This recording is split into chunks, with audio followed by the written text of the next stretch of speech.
Hello everyone, so as you might have seen in the title, I'm going to review today Japanese from Zero Book 1. This book is actually the first one I ever bought when I wanted to learn Japanese and wanted to actually get serious with it. And it was such a great buy that I thought I would talk to you about it today and review it. The way I will do this review is first I will go through the general structure of the book so you can have an idea of what you would be getting yourself into.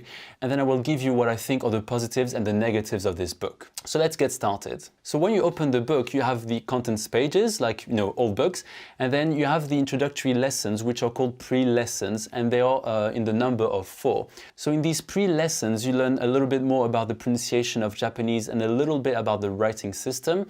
You then learn a little bit about numbers, and then you learn some phrases, and just kind of general beginner stuff. And then after these pre-lessons, you have 13 lessons. All the lessons have a similar structure. You start with the objectives and the content of the lesson, so you have an idea of what you're going to cover in the lesson.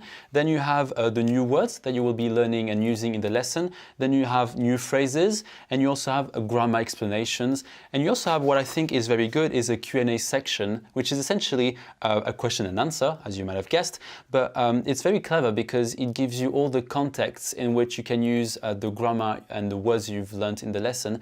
And it gives you many contexts in which you can use them. And I think it's very motivating because it shows you that with only 1 or 2 grammar concepts and some words of vocab, you can actually express a lot of things. And I think that's just very powerful because you don't learn that much, but you can say a lot of things. And the second part of each lesson is the writing practice and then the activities to practice the content of the lesson.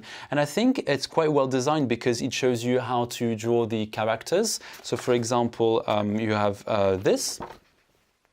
So you can see the stroke order and how to just generally write the letters. It also shows you the various styles, the different fonts for each of the characters.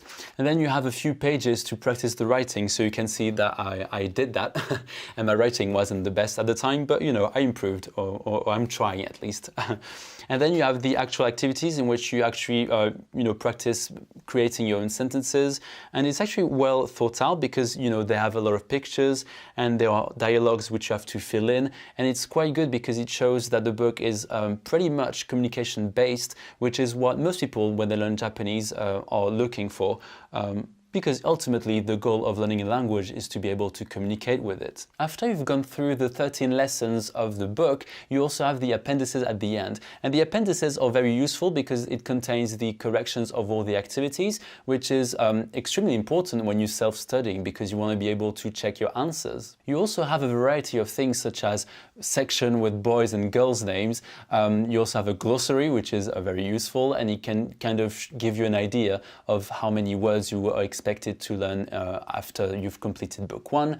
And then you have a hiragana table, so you can refer back to it if you want to revise quickly your hiragana, and then a map of Japan. So now I will give you my personal opinion of the book, and I will try to be as objective as possible, so I'll give positives and negatives, because I don't think you can be objective if everything is positive, right? So the first thing I like about the book is the content itself. I'm a teacher myself in real life, and most of the time the order in which things are taught is always pretty much the same. You start with your name, then your age, and then you start with numbers, and then you do colors, and it's sort of like this stereotypical order. In Japanese from Zero, you do learn these things, colors and numbers, but it does it in a way that makes sense and actually serves the purpose of being able to communicate quickly in Japanese, which not every book can do, easily. So I think in that sense, that's a very good book for that. I also think the grammar is very clear, very concise. It's not overloaded. You don't have too much information. You just have exactly what you need. And in fact, I'm usually quite, specific with my grammar. I like details, but I never found the need to go on the internet to look for extra information. Most of the stuff was clear. Everything was pretty much clear by itself. Something else that I think was great is to include a lot of writing practice, which is important because Japanese characters at the beginning are quite difficult. And I'm talking about hiragana, not kanji, right? But hiragana can be quite difficult at the beginning. And I think it's very important to have this opportunity to practice. And the last thing, and I think it's a huge plus, is the fact that George Trombley, the author of the book, has his own YouTube channel. And the videos are very good because they actually kind of re-explain everything in the book. It adds extra information as well. And George Trombley, generally speaking, has a great sense of humor. And I think he's a really good teacher. His videos are very entertaining to watch, and that just kind of increases the motivation to learn Japanese. and it is a great support of the book in my opinion. So now the negatives for me were not many, but there was at least two things.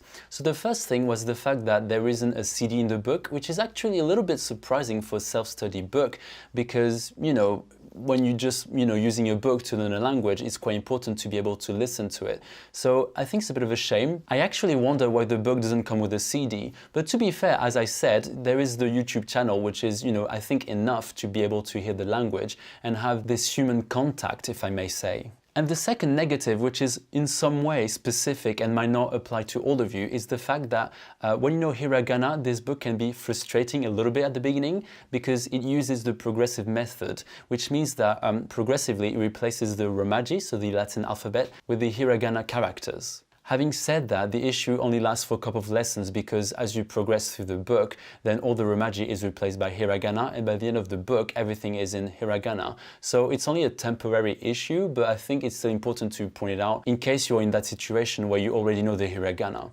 Now, that is not to say that this book is a waste of time if you know hiragana, because there's a lot of writing practice, as I said, and that can be very useful, and that was actually very helpful for me in my case, because I wasn't very good at writing them, so that was definitely a good investment in that sense. So that is it for this review, essentially. I think I mentioned all the things that I wanted to talk about. If you have any questions, as usual, you can leave a comment, and if you're considering buying the book, I will put a link in the description box below, and I will see you in another video. Bye!